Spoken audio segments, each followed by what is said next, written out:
नमस्कार, मी संयोगिता आणि the Maharashtra news मध्ये आपल्या सगळ्यांचं स्वागत। खेड तालुक्यातील पश्चिम भागातील नायफड या गावातील जिल्हा परिषद शाळेत हंसा फ्लेक्स प्रायव्हेट लिमिटेड कंपनीच्या संस्थापक मोनिका घोलप आणि एचआर श्वेता हंडे यांनी भेट दिली। शाळा अत्यंत ग्रामीण भागात असल्यामुळे आणि विद्यार्थ्यांच्या शिकण्याची धडपड पाहून 2 लाख रुपये किमतीचं शाळा उपयोगी साहित्यही त्यांनी भेट दिलं। त्यामुळे मुलांचं शिक्षण आणखीन सोप्या पद्धतीने होणार असल्यानं गावकरी आनंदित झालेत। त्यावेळी त्यांचा सत्कार गावाच्या वतीनं शाळा व्यवस्थापन समितीच्या वतीने करण्यात आला।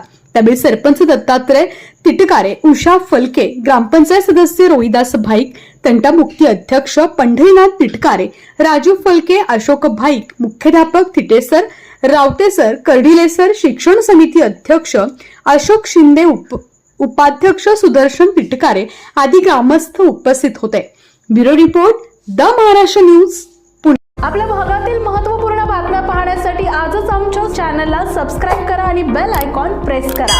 आणि तुम्ही जर आमच्या बातम्या फेसबुकवर पाहत असाल तर आजच आमच्या फेसबुक पेजला लाईक, शेअर आणि फॉलो करा।